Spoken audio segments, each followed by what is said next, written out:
Est-ce que cette situation te paraît familière? Tu vois passer un réel sur Instagram d'un concurrent, d'une personne que tu suis, que tu aimes bien, et tu dis tiens, je vais essayer de recréer le même réel parce que je l'aime beaucoup et il a bien fonctionné. Donc tu passes une journée complète à préparer ce réel, à poser ton trépied, à le tourner, à passer plusieurs heures entières sur le montage, et arrive le fameux moment où tu cliques sur le bouton publier, tu rafraîchis la page toutes les 5 minutes, mais malheureusement le compteur de vues ne décolle pas. Si c'est le cas, eh bien t'es tombé sur la bonne vidéo, puisqu'aujourd'hui je vais te partager les 5 erreurs à absolument éviter si aujourd'hui tu as envie d'obtenir de vrais résultats avec tes réels. Tu verras que chacune de ces erreurs peut te coûter parfois extrêmement cher, et évidemment je vais te partager toutes les solutions à mettre en place. Alors on rentre directement dans le vif du sujet avec la première erreur, qui est celle de ne pas utiliser de stratégie. Sur internet et sur les réels, il faut comprendre que créer du contenu, c'est pas uniquement poster ce qui nous passe par la tête. C'est pas uniquement poster des photos de nous, des réels où on danse, des trucs fun. C'est vraiment, si tu as envie de maximiser tes résultats et atteindre tes objectifs, avoir une stratégie de contenu et mettre en place une réelle stratégie. Si on regarde ce qui se passe sur les réels, qu'est-ce que font la majorité des gens? Ils créent du contenu qui ont pour but de gagner en visibilité. Donc ils dansent devant la caméra, ils font de l'humour, ils font des sketchs, ils reprennent des concepts qui cartonnent ailleurs sans forcément se poser la question de savoir si oui ou non ça sert leurs objectifs. Alors oui, créer ce genre de contenu, c'est une bonne chose, parce que s'ils deviennent viraux, forcément, ça te permet de gagner en visibilité, mais créer uniquement ces contenus,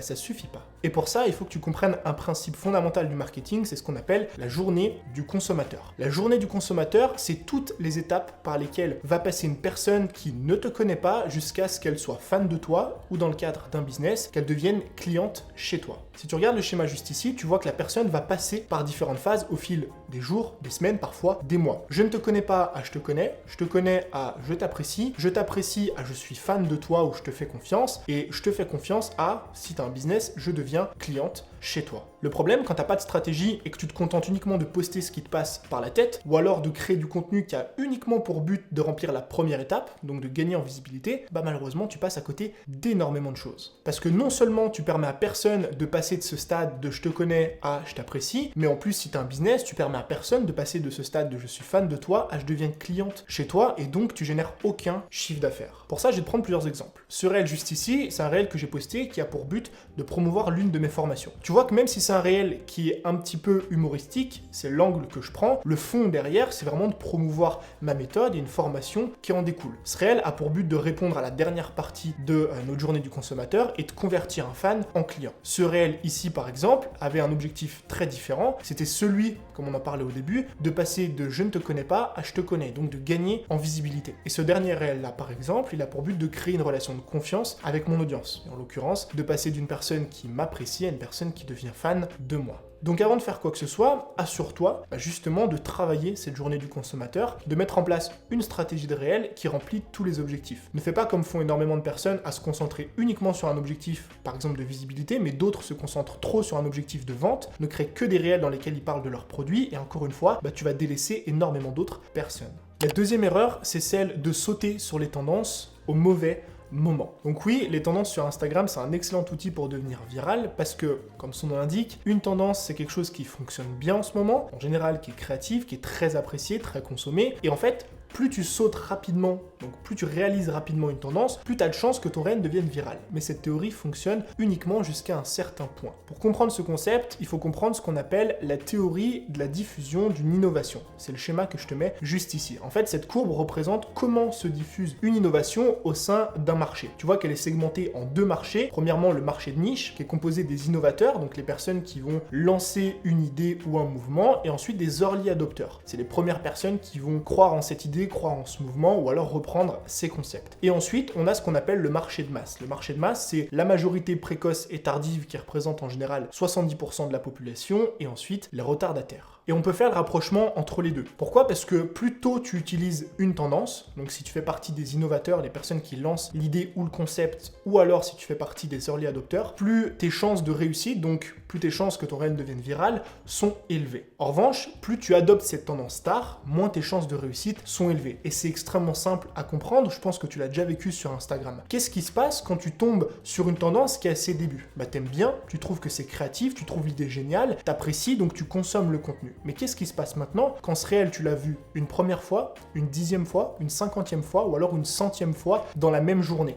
Plus tu vas le voir, moins tu vas le trouver intéressant, moins tu vas le trouver innovant, moins tu vas le trouver créatif, et même au bout d'un moment, ça va commencer à te saouler. Donc c'est important de ne pas faire cette erreur. Si tu veux tirer le maximum de profit des tendances, il faut les adopter uniquement si elles sont à leur début. Maintenant, tu vas peut-être me poser la question, ok Tony, c'est super, mais comment je fais pour savoir si oui ou non la tendance est à ses débuts? Tu peux utiliser deux méthodes. La première, c'est toi-même, c'est-à-dire ton intuition. Je pense qu'en tant que consommateur, tu vois rapidement quand une tendance commence à s'essouffler. C'est quand tu commences à la voir 10, 15, 20 fois par jour. Là, ça commence à être un petit peu trop. Par contre, quand tu vois la tendance être reprise une ou deux fois par jour, c'est peut-être quelque chose qui est intéressant pour toi. Et la deuxième méthode, elle est beaucoup plus pratique. Tu te rends sur le réel en question qui fait partie d'une tendance. Tu cliques sur la musique en bas à gauche, parce qu'en général, chaque tendance est corrélée à une musique, et tu regardes le nombre de réels qui sont créés. Si tu vois qu'il y a déjà des dizaines de milliers de personnes qui ont créé le réel, tu te dis que c'est peut-être un petit peu trop tard pour toi. Par contre, si tu vois qu'il y a uniquement des centaines ou des milliers de personnes, parce que oui, quand même, Instagram, ça a un marché assez vaste, c'est peut-être encore temps, justement,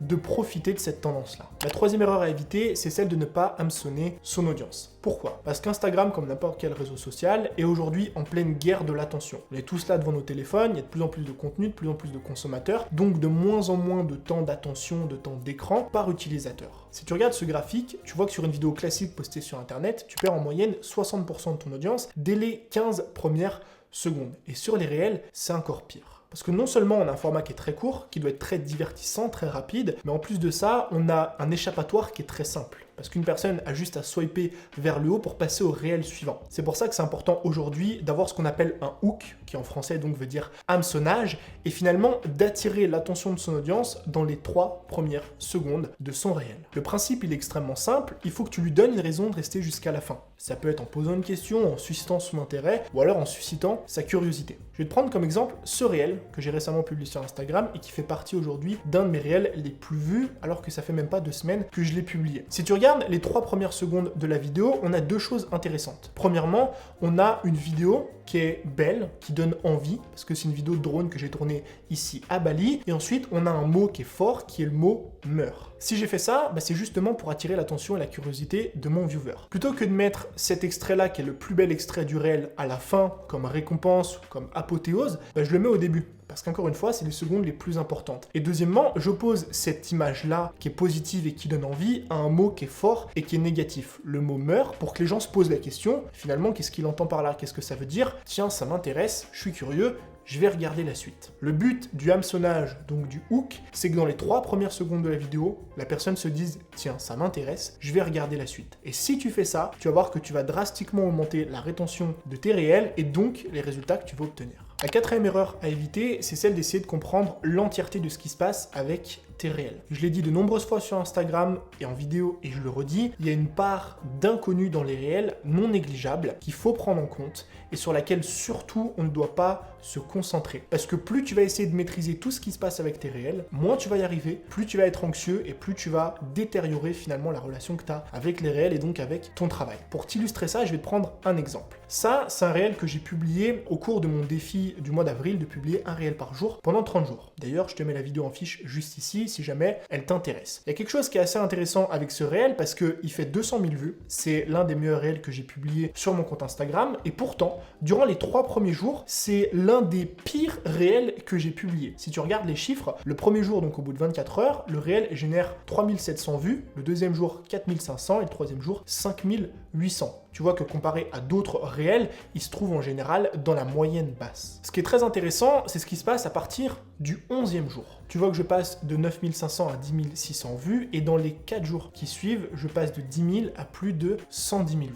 Et j'ai essayé de comprendre pendant des jours qu'est-ce qui a pu se passer. Est-ce que quelqu'un m'a partagé? Est-ce que j'ai un trafic qui est venu de YouTube? Est-ce que j'ai un autre réel qui a explosé? Non. Je n'ai trouvé aucune réponse à ces questions et c'est justement de ça dont je voulais te parler. Si tu essaies de comprendre des choses que tu ne peux pas comprendre, ça va forcément t'amener beaucoup plus de négatifs que de positifs. La 5e erreur, c'est celle de ne pas analyser ses résultats. Alors oui, je viens de t'expliquer juste avant qu'il y a une part d'ombre qu'il ne faut pas aller chercher à comprendre, mais c'est pas parce qu'il ne faut pas comprendre cette part d'ombre qu'il ne faut pas analyser tes résultats. Pourquoi? Parce que en marketing, il y a une loi qui s'appelle la loi Pareto, qui est une loi universelle qui fonctionne dans plein de différents domaines, qui stipule que 20% de tes contenus génèrent 80% du trafic. Si tu regardes ma chaîne YouTube, 20% des vidéos génèrent 80% des vues, 20% des abonnés génèrent 80% de mes commentaires, de mes vues, et ainsi de suite. Ce qui se passe sur tes réels, c'est la même chose. 20% de tes réels vont faire 80% de tes vues. Pourquoi s'embêter à toujours chercher de nouvelles idées, de nouveaux concepts, qui dans la majorité des cas ne vont pas fonctionner en termes de viralité et de visibilité, quand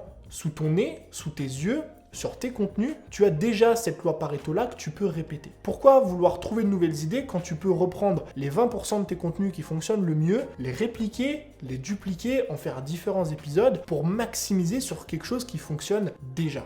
Et encore une fois, laisse-moi te prendre un exemple. Ça, c'est un réel que j'ai publié il y a quelques mois et qui, au bout de quelques jours, a fait plus de 100 000 vues. Donc, assez intéressant en termes de résultats. Plutôt que de trouver une nouvelle idée, je me suis dit, tiens, pourquoi pas reprendre ce concept et essayer de créer quelque chose de nouveau. Donc, soit faire un deuxième épisode, soit faire un format peut-être un petit peu différent, soit amener le sujet d'une façon un petit peu différente. Donc, ce que j'ai fait, c'est que j'en ai fait plusieurs séries. J'ai fait un épisode 1, un épisode 2, un épisode 3. Et qu'est-ce qui s'est passé? Les 3 parties ont généré énormément de trafic. Plus que d'autres réels que j'ai publiés, d'autres idées que j'ai voulu mettre en place, qui m'ont pris énormément de temps et qui n'ont absolument pas fonctionné. Donc si aujourd'hui tu as envie d'obtenir de meilleurs résultats sur tes réels, ce que tu peux faire, c'est utiliser cette fameuse loi Pareto et justement analyser ce qui fonctionne déjà pour pouvoir le répliquer d'une façon ou d'une autre et optimiser tes chances de réussite. Peut-être maintenant que malgré tout ce que je viens de t'expliquer, tu te poses encore plein de questions. Peut-être que tu te demandes comment fonctionne vraiment l'algorithme des réels, comment créer cette fameuse stratégie de contenu dont tu as parlé précédemment dans la vidéo, ou des questions peut-être un petit peu plus techniques. Comment faire pour tourner, pour monter un réel, alors que j'y connais absolument rien en technique, j'ai peur un petit peu de parler face à la caméra et de toutes ces choses. Eh bien, j'ai une bonne nouvelle pour toi, puisque je viens de sortir récemment une toute nouvelle formation sur les réels. Une formation dans laquelle je vais te montrer comment craquer les secrets de l'algorithme des réels, générer des millions de vues et faire monter en flèche ton nombre d'abonnés sur Instagram. C'est une formation complète de plus de 6 heures dans laquelle je t'enseigne tout ce que tu as besoin de savoir en ce qui concerne les réels. On va parler de l'algorithme, on va parler de cette fameuse stratégie de contenu à mettre en place, de comment trouver des idées et des concepts innovants pour avoir des réels qui sortent du lot, et on va couvrir en grande majorité dans la formation, parce que vous avez été nombreux à me le demander, la partie technique, c'est-à-dire comment est-ce qu'on tourne des réels de qualité, comment est-ce qu'on les monte, si on a du matériel ou si on n'en a pas. Tu vas voir que je couvre l'aspect tournage avec un appareil photo et montage sur ordinateur, autant que je couvre l'aspect tournage avec un smartphone et montage sur ce même smartphone. On va aussi parler de la partie transition créative et on va terminer la formation avec différentes techniques de croissance. Si jamais c'est une formation qui t'intéresse parce que tu as enfin envie d'obtenir de vrais résultats avec tes réels et pouvoir augmenter ton nombre d'abonnés sur Instagram, je te mets un lien juste en dessous. C'est une promotion sur la formation, donc elle a un tarif de lancement jusqu'à dimanche uniquement. Donc là on est mercredi, encore quelques jours et ensuite la promotion sera retirée, et comme d'habitude, comme chaque formation que je sors, il y a évidemment une garantie 30 jours satisfait ou remboursé. Donc tous les détails sont juste en dessous sur le premier lien. Moi comme d'habitude, je te remercie d'avoir regardé cette vidéo jusqu'à la fin. Je te dis à très vite pour un nouveau contenu. C'était Tony. Ciao.